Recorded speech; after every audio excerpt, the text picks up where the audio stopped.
ਸਲਾਮੁਅਲੈਕਮ। ਲਓ ਜਨਾਬ, ਬਖਸ਼ ਸਿੰਘ ਤੁਹਾਡੇ ਵਾਸਤੇ ਸਪੈਸ਼ਲ ਜਨਾਬ ਮੇਰੀ ਅੱਜ ਗੇਮ ਲੈ ਕੇ ਆਏ ਆ ਕਿ ਅਸੀਂ ਜਨਾਬ ਮੇਰੀ ਗਰਾਊਂਡ 'ਚ ਆਏ ਸੀ, ਮੇਲਾ ਲੱਗਾ ਸੀ ਤੇ ਸਪੈਸ਼ਲ ਮੈਂ ਕਿਹਾ ਚਲੋ ਇਹਦੀ ਰਿਕਾਰਡਿੰਗ ਕਰਕੇ ਇਨਸ਼ਾਅੱਲਾ ਮਜ਼ਾ ਆਵੇ ਤਾਂ ਤੁਹਾਨੂੰ।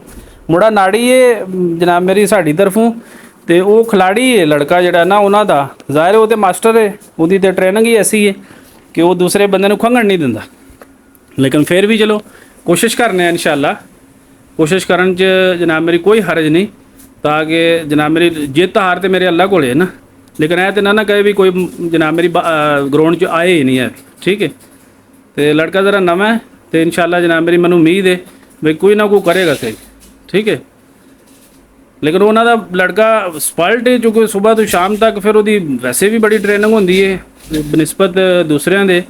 तो दसदा तो है अंपायर जनाब मेरी दसते तो रहा, लेकिन फिर भी वो इस तरह तो नहीं ना होंदा भी कि भी एक 10 मिनट च नहीं ना सीखना होंदा, तो या फिर डेली की ट्रेनिंग होवे तो फिर जाके एक चूँकि नवा मुंडा तो कदे किते खेडदा फिर पिंडां च ते उन्हां बंदियां च बड़ा शहरां विच जिहड़े जनाब मेरी खेडदे ने उन्हां च बड़ा फर्क है।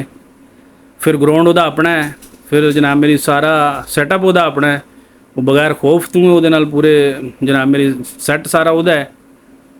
तो ये लड़का नवा है ज़रा, तो इंशाल्लाह उम्मीद है जनाब मेरी जीतेगा, ठीक है। अगर जीतेगा नहीं तो फिर कम अज़ कम बराबर तो रोवेगा।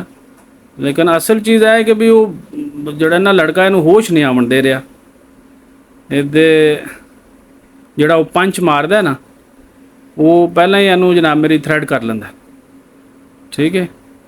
मज़ा तो बड़ा आ रहा, लेकिन लड़का जो कि बिल्कुल नाड़ी है। फिर भी चलो हिम्मत नहीं सुहारी, मैं समझना कि भाई घुलना चाहिए, लड़ना चाहिए, कोई ना कोई जनाब मेरी रिजल्ट निकलेगा। और फिर अज अगर जे हार भी जाता है तो इंशाल्लाह अगली बारी जो आवेगा तो फिर इन्हू पता होगा कि भाई ग्राउंडा के इस तरह होंदा है, फिर दूसरी बारी इंशाल्लाह तैयारी करके आवेगा, ठीक है।